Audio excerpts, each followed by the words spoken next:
अस्सलामुअलैकुम dear students. आज हम लोगों ने यूनाइट बायोलॉजी के चैप्टर नंबर 9 प्लांट फिजियोलॉजी का लेक्चर नंबर 10 डिस्कस करना है, जो कि हमारे पास एक्सरसाइज के शॉर्ट क्वेश्चंस के हवाले से है। हाँ जी, आज के इस लेक्चर के अंदर हम लोग इस चैप्टर के कंप्लीट शॉर्ट क्वेश्चंस की स्टडी करने वाले हैं, जो कि मोस्ट इंपॉर्टेंट शॉर्ट क्वेश्चंस होंगे हमारे पास पेपर पॉइंट ऑफ व्यू से। इसी तरह डिफरेंट किस्म के टेस्टिंग सीरीज के अंदर भी ये वाले क्वेश्चंस पूछे जा सकते हैं।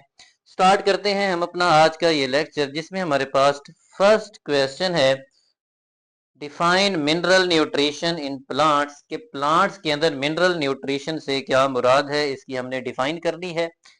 हमारे पास दो तरह की डिफाइंस हैं। एक सबसे पहले हम लोग डिफाइन देखेंगे डिफाइन न्यूट्रिशन। इसी तरह से नेक्स्ट हम लोगों ने डिफाइन देखनी है न्यूट्रिएंट्स या मिनरल न्यूट्रिएंट्स की। अगर हम बात करें न्यूट्रिशन की डिफाइन की, तो nutrition is the process in which food is prepared and converted into body substance for growth and energy। हमारे पास न्यूट्रिशन वो प्रोसेस है जिसके अंदर जो हमारे पास फूड है वो क्या होती है जी, प्रिपेयर का मतलब यह है कि सिंथेसाइज होती है और कन्वर्ट होती है डिफरेंट बॉडी सब्सटेंस के अंदर, ताकि प्लांट्स की ग्रोथ हो सके, प्लांट्स को एनर्जी मिल सके। इसके बाद जी न्यूट्रिएंट्स क्या होते हैं हमारे पास। Nutrients are the substance required by organisms. वो तमाम केमिकल न्यूट्रिएंट्स, वो तमाम केमिकल एलिमेंट्स, वो तमाम सब्सटेंसेस जो कि एक जानदार को चाहिए हैं, ताकि उसकी उसको एनर्जी मिल सके, उसकी ग्रोथ अच्छी हो सके, repairing and maintenance of its body parts हो सके। उन हम केमिकल्स को, उन सब्सटेंसेस को हम लोग न्यूट्रिएंट्स कहते हैं। और न्यूट्रिएंट्स की providing in the form of food, ये कहलाती है जी न्यूट्रिशन। इसके बाद जी नेक्स्ट हमारे पास क्वेश्चन है क्वेश्चन नंबर 2। अगर हम लोग बात करें क्वेश्चन नंबर 2 की स्टेटमेंट की, तो स्टेटमेंट हमारे पास कुछ इस तरह से है define macro nutrients and micro nutrients, give examples. Macro और माइक्रो न्यूट्रिएंट्स, ये मिनरल न्यूट्रिएंट्स की दो मेन टाइप्स हैं, हमने इन दोनों की डिफाइंस और एग्जांपल्स बतानी है। अगर हम लोग बात करें मैक्रो न्यूट्रिएंट्स और उसके बाद माइक्रो न्यूट्रिएंट्स की, हम लोग डिटेल के साथ पढ़ चुके हैं कि macro nutrients is derived from two main words. First one is the macro and second one is the nutrients. और मैक्रो कहते हैं लार्ज, मतलब कि वो तमाम मिनरल्स, वो तमाम न्यूट्रिएंट्स जो कि एक प्लांट को लार्जर क्वांटिटी में चाहिए होते हैं, उन्हें हम कहते हैं macro nutrients. For example carbon and hydrogen, ये हमारे पास मैक्रो न्यूट्रिएंट्स की एग्जांपल्स हैं। नेक्स्ट अगर हम लोग माइक्रो न्यूट्रिएंट्स की बात करें, तो इसका मतलब ये है कि ये माइक्रो और न्यूट्रिएंट से मिलकर लफ्ज बना हुआ है। माइक्रो कहते हैं स्मॉल या लोअर क्वांटिटी। वो तमाम न्यूट्रिएंट्स, वो तमाम एलिमेंट्स, वो तमाम केमिकल सब्सटेंसेस जो कि प्लांट्स को कम मिकदार में चाहिए होते हैं, उन्हें हम कहते हैं माइक्रो न्यूट्रिएंट्स। एग्जाम्पल की बात करें तो हमारे पास आयरन, बोरॉन एंड इसी तरह से हमारे पास जिंक बेस्ट एग्जाम्पल्स हो सकते हैं। इसके बाद ये हमारे पास नेक्स्ट क्वेश्चन है क्वेश्चन नंबर 3। क्वेश्चन नंबर 3 की स्टेटमेंट की अगर हम लोग बात करें, तो हमारे पास कुछ स्टेटमेंट्स इस तरह से है। State the role of nitrogen and magnesium in plants. कि हमारे पास नाइट्रोजन और मैग्नीशियम, ये हमारे पास मैक्रो न्यूट्रिएंट्स हैं। हमने प्लांट्स के अंदर इनके किरदार, इनके रोल के बारे में बताना है। फर्स्ट वन हम लोग डिस्कस करेंगे role of nitrogen in plants, second one is the role of magnesium. वो मोस्ट इंपोर्टेंट क्वेश्चन है ये, क्योंकि हम लोग इसको पहले भी डिस्कस कर चुके हैं, इसलिए हम इसको अब मजीद डिस्कस करने लगे हैं। Nitrogen is the necessary part of all protein enzymes and nucleic acids. Nitrogen जो है हमारे पास तकरीबन प्रोटीन, एंजाइम्स और इसी तरह से न्यूक्लिक एसिड का मेन पार्ट है। Is also part of chlorophyll. Nitrogen हमारे पास क्लोरोफिल का भी मेन और इम्पोर्टेंट पार्ट है। इसके बाद रोल ऑफ मैग्नीशियम की बात करें, magnesium is the part of chlorophyll. Magnesium हमारे पास क्लोरोफिल का मेन पार्ट है। It also activate many plant enzymes. ये बहुत सारे प्लांट एंजाइम्स को एक्टिवेट भी करता है, नीडेड फॉर प्लांट ग्रोथ, जिनकी वजह से प्लांट की ग्रोथ हो सकती है। ये किस तरह से मैग्नीशियम और नाइट्रोजन क्लोरोफिल का पार्ट है, ये हम लोग पहले भी डिस्कस कर चुके हैं कि मैग्नीशियम सेंटर में यहाँ पे मौजूद होगा और इसके साथ 4 बॉन्ड्स होंगे हमारे पास नाइट्रोजन के, और फिर नाइट्रोजन की आगे डिफरेंट किस्म की चेन्स होंगी, उसकी आगे बॉन्डिंग होती है। तो ये इस तरह से नाइट्रोजन और मैग्नीशियम क्लोरोफिल का मेन पार्ट हो सकते हैं। इसके बाद ये हमारे पास नेक्स्ट क्वेश्चन है क्वेश्चन नंबर 4। अगर हम लोग बात करें क्वेश्चन नंबर 4 की स्टेटमेंट की, तो हमारे पास स्टेटमेंट कुछ इस तरह से बनेगी।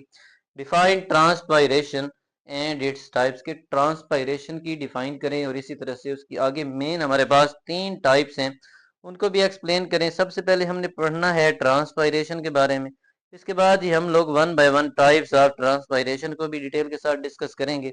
अगर हम लोग बात करें ट्रांसपायरेशन की डिफाइन की, तो हमारे पास डिफाइन बनेगी ट्रांसपायरेशन की the loss of water in the form of vapours from the plant surface के प्लांट की सरफेस से पानी का बुखारात बनके इवापोरेट हो जाना कहलाता है जी transpiration. There are three main types of transpiration. First one is the stomatal transpiration, second one is the cuticular and third one is the lenticular transpiration. अगर हम लोग बात करें स्टोमेटल ट्रांसपायरेशन की, तो ये दो लफ्जों से मिलकर बना है, स्टोमेटा और ट्रांसपायरेशन। मतलब ट्रांसपायरेशन की वो टाइप जो स्टोमेटा की मदद से होगी उसे हम कहेंगे stomatal transpiration. The transpiration occur through stomata is called stomatal transpiration. इसी तरह से नेक्स्ट हमारे पास है जी क्यूटिकुलर ट्रांसपायरेशन। ये लफ्ज क्यूटिकल से निकला है, मतलब कि ट्रांसपायरेशन की वो टाइप जो कि क्यूटिकल की मदद से होगी उसे हम कहते हैं क्यूटिकुलर ट्रांसपायरेशन। इसी तरह से नेक्स्ट हमारे पास लेंटिकुलर ट्रांसपायरेशन है। ये भी दो लफ्जों से मिलकर बना है, लेंटिसेल से और ट्रांसपायरेशन से। मतलब कि ट्रांसपायरेशन की वो टाइप जो कि लेंटिसेल्स की मदद से होगी उसे हम कहते हैं लेंटिकुलर ट्रांसपायरेशन। मजीद भी आएगा ये हमारे पास डिफरेंस वाइज क्वेश्चन, और इसी तरह हम मेन टॉपिक के अंदर भी इसकी मजीद डिटेल पढ़ चुके हैं। तो ये डिफाइन बहुत ही आसान सी हैं, इन तीनों की डिफाइन बड़ी ही इजी है, क्योंकि यहाँ देखें सिर्फ एक लफ्ज में ही डिफरेंस आ रहा है।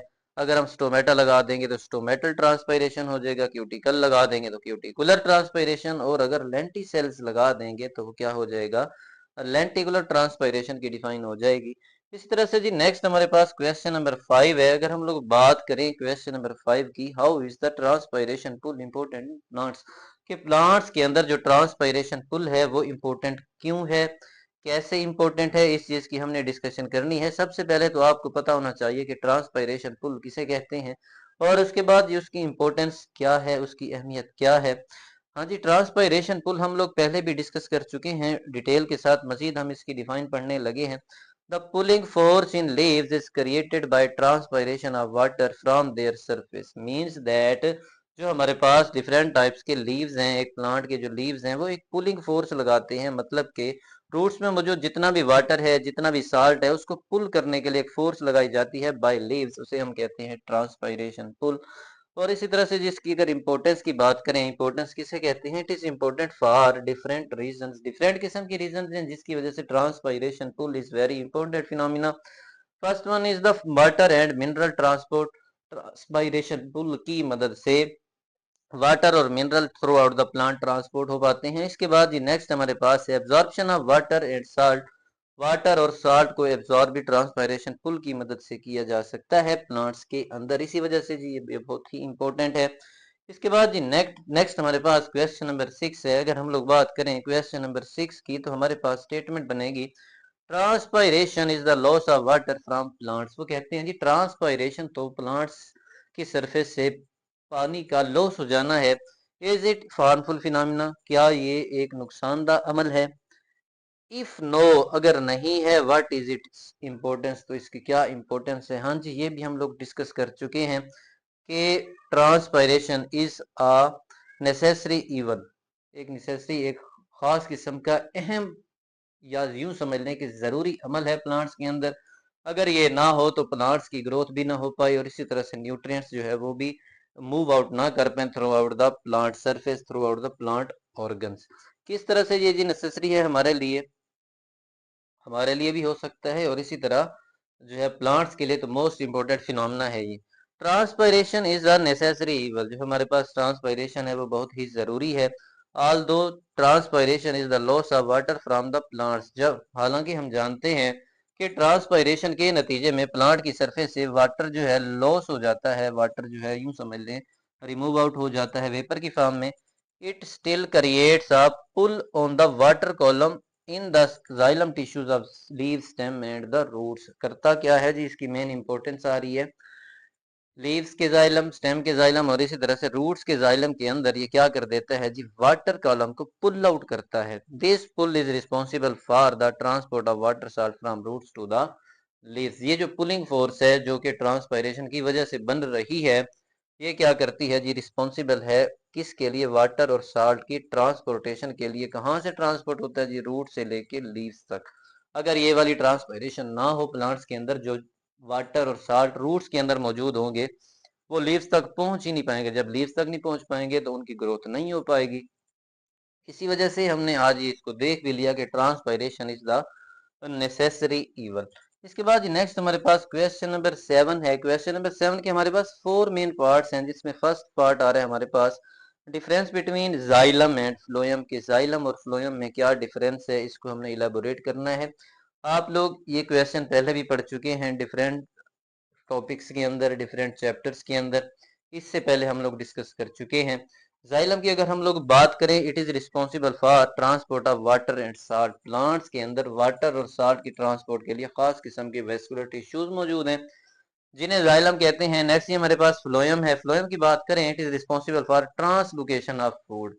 प्लांट्स के अंदर खास किस्म के वेस्कुलर टिश्यूज हैं जिन्हें फ्लोएम कहते हैं। वो क्या करते हैं जी, लीव्स में बनने वाली जितनी भी फूड है, in the form of sucrose, in the form of glucose, वो throughout the plant body circulate होती है, ट्रांसलोकेट होती है। उसकी लोकेशन तब्दील होती है, किसकी मदद से होती है जी, फ्लोएम की मदद से होती है।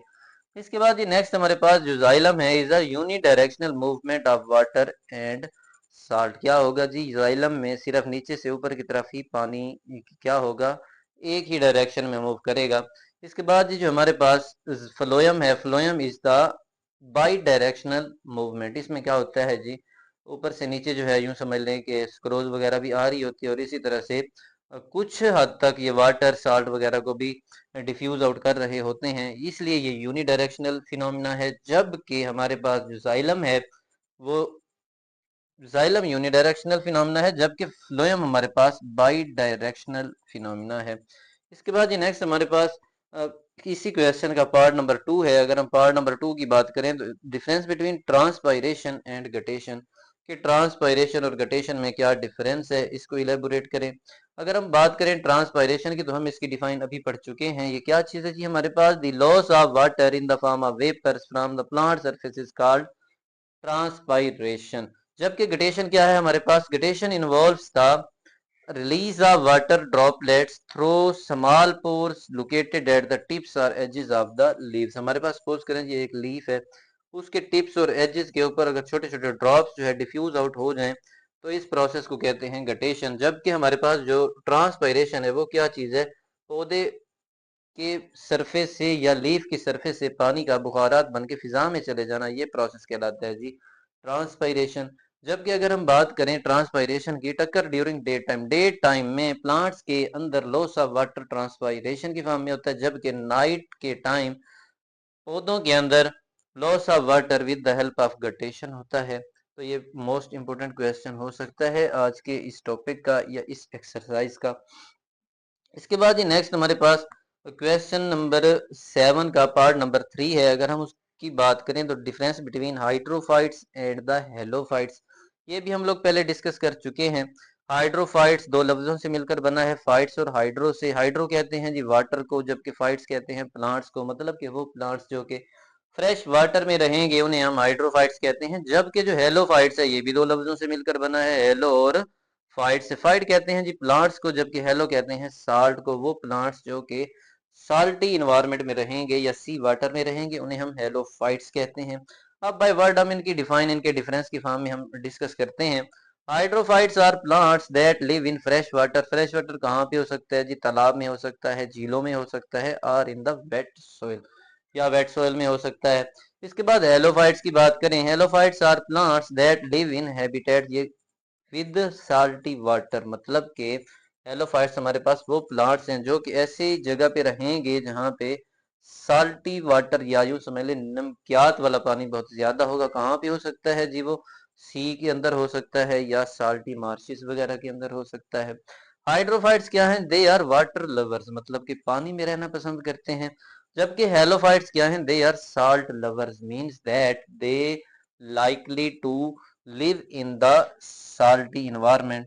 इसके बाद ये हमारे पास एग्जांपल्स हैं हाइड्रोफाइट्स की। Water lily is the best example of hydrophytes, जबकि हमारे पास हेलोफाइट्स की एग्जांपल है जी sea grasses is the best example of हाइड is the best example of halophytes. यहाँ पे लफ्ज क्या आना है जी, हेलोफाइट्स आएगा।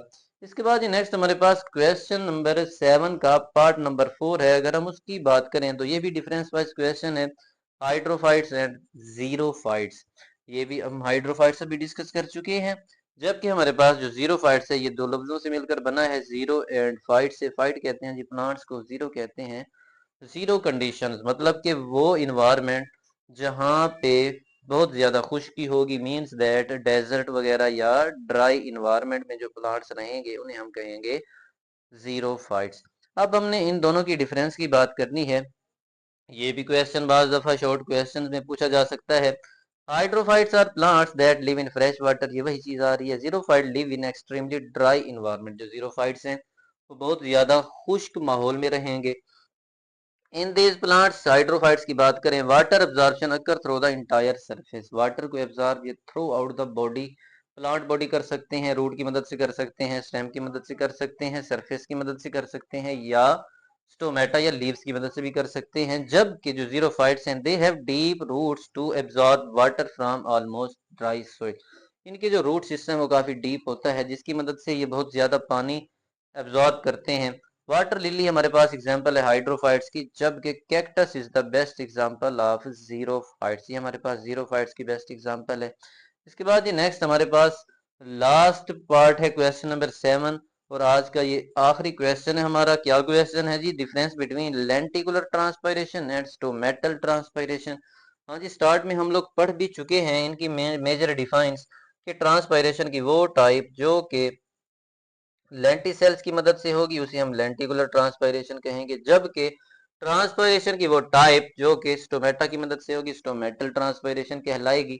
अब इनका एक और पॉइंट भी आप लोग याद रख लें, जो हमारे पास लेंटिकुलर ट्रांसपायरेशन है, तकरीबन प्लांट्स के अंदर 1 to 2% transpiration takes place through lenticels. यहाँ पे वर्ड क्या आना है जी, लेंटिसेल्स लफ्ज आएगा। लेंटिसेल्स की मदद से जो ट्रांसपायरेशन होती है तकरीबन 1 to 2% होती है, जबकि हमारे पास जो ट्रांसपायरेशन 90% होती है with the help of stomata होती है। और यही पॉइंट एज अ एमसीक्यू भी पूछा जा सकता है कि कौन सी ट्रांसपायरेशन सबसे ज्यादा होती है प्लांट्स के अंदर, तो वो हमारे पास स्टोमेटल ट्रांसपायरेशन होगी। हाँ जी, तो ये था हमारा आज का लेक्चर, जिसके अंदर हम लोगों ने एक्सरसाइज के कंप्लीट शॉर्ट क्वेश्चंस की स्टडी की। आई होप आपने अच्छे से आज का लेक्चर ये अंडरस्टैंड कर लिया होगा। मजीद भी किसी स्टूडेंट की कोई क्यूरी हो, कोई क्वेश्चन न समझ आया हो, तो आप लोग कमेंट सेक्शन में अपनी क्यूरी कर सकते हैं। So stay connected and Allah Hafiz.